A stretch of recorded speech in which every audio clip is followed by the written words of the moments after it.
And what I'm suggesting is that it's telling the function part of the story. We still have some important things to go here before we can put all the pieces together. Okay. Now, another big part of ancient Near Eastern imagery, as I mentioned, we often see the connection between creation and the building of a temple. Now, we've talked about the temples are pretty important in the ancient world. Divine control radiates from the temple. Rest is used to talk about stability and equilibrium.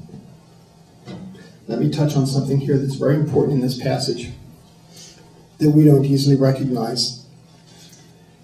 Anybody in the ancient Near East reading Genesis 1 would have gotten to day 7, and they would have said, oh, I know what kind of text this is. It wouldn't matter if they were Egyptian or Mesopotamian, Babylonian, Assyrian, Canaanite. They would read day 7 and they'd say, it's perfectly clear what kind of text this is. This is a temple text. And our way of thinking is go, where'd they get that?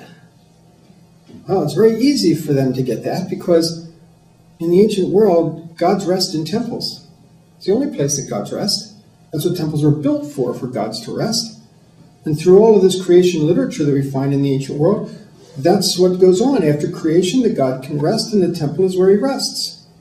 And that's why they build temples in connection with creation, because that's the culmination of it all. The god can rest. And that rest is not an idea of leisure, although certainly you can have leisure. But when we talk about the president taking up his residence in the White House, it's not meaning that he just needed a place to sleep. You know, the White House stands for a whole lot more than where the president happens to sleep. It's where the country's run from. And that's what temples were for. That's why they built them in connection with creation, because now that everything's been brought into order, there's got to be a place to maintain and sustain that order. We've got to have the control room going, and we've got to install the deity in that place. Rest in the ancient world is all about temple. Anyone would have seen that reading the text. We don't see it because we don't know that about the ancient world. We don't know that connection between temples and rest. New information to us, old news to them. Now again, this isn't a matter that Israel had to borrow it from the ancient world. This is what a temple is for Israel. When the tabernacle was built, in Exodus, the latter chapters of Exodus, we have endless chapters about all of the detail of the tabernacle. Then you finally get to chapter 39, and they put it all together, put all the pieces in their place. It's already been all built and constructed. The material phase is done. You know what? That material phase is done, but it still isn't a temple. Maybe all of the pieces have been built, but it does not exist as a sanctuary.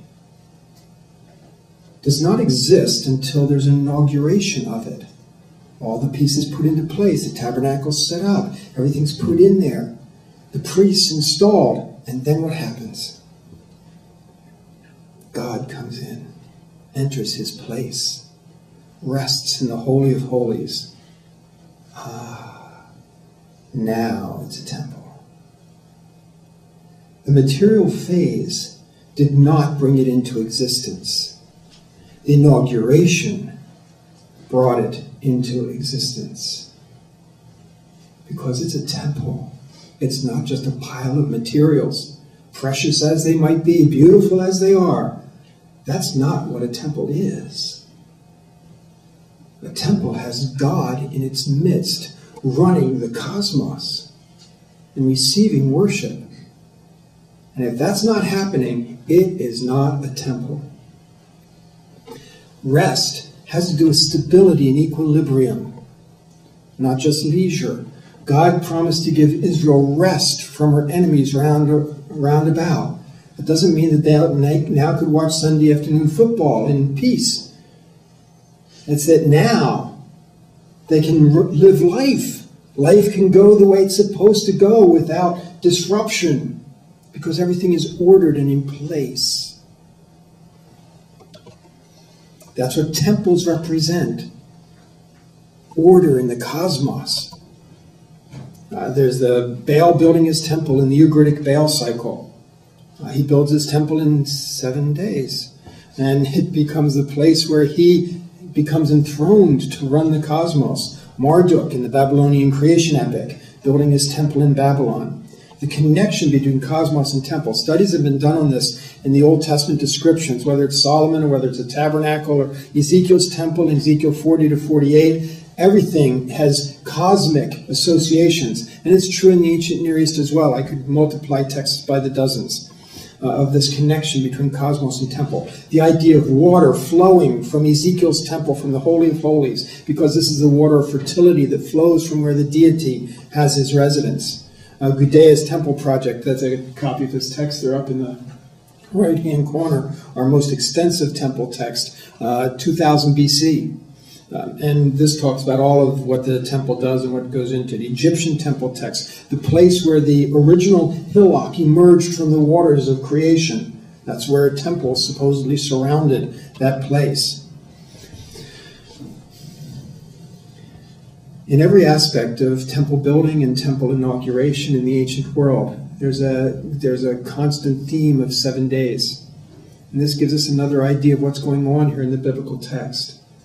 The idea that we've got a 7-day text. You know, people have argued forever. Are these 7 literal days? Are we talking about day ages? Are we talking literal days or theological days or literary days? What kind of days are we dealing with here? But you'll notice that all of those questions already have made the decision that it's a material account. Because they want to know, how long are the days of material origins? Are they 7 24-hour days? Are they long days? But it's always a question about material origins because we've gotten terribly interested in the issue of the age of the earth. And we think that Genesis 1 has something to do with that. If, as I'm suggesting, Genesis 1 is not an account of material origins, then the 7 days don't tell us anything about the age of the material earth. I'm very happy to take them as 7 24-hour literal days. Often temple inauguration texts involve periods of time of 7 days. Even the Israelite celebrations connected to the temple and the dedication of the temple were 7 days. This is common. Once we dissociate the issue from material origins, and I'm saying that's not our own deal, that's the text's deal, suddenly the age of the earth is not in the picture anymore in Genesis 1. That doesn't mean that everything every scientist says is correct. It only means that if we're interested in defending the Bible, we don't have to go telling scientists that the earth has to be 10,000 years old. Please let me say, I have the greatest respect for people who feel that they need to make those sorts of arguments, young earth, in order to defend the biblical text. I think it's always commendable that people are willing to do hard things to defend the biblical text. I'm all for defending the biblical text. But we always have to ask the question, what defense does the text need? If the text needed us to defend a young earth, well, by all means, let's stand up and do it. Okay, but let's ask the question before we do that. Is that what the text demands of us? If it doesn't, then we don't need to go there. And if science says the earth is 18 quadrillion years old, that's fine. And if science says that it all came into being yesterday and everything before that you were dreaming, well, okay, if they can make their case, you know, it doesn't matter. It's not a matter of defending biblical text anymore to say the earth is this age or that age or another age. Because if we're talking about an account of functional origins, that's simply not the issue. In 7-day inaugurations, or I should say just in inauguration ceremonies, the functions of the temple were declared. This is what this temple is going to do. How cool is that? Because that's exactly what we have here in Genesis 1. These are the functions. And you say, wait a second, functions of the temple. Cosmos, temple, temple, cosmos.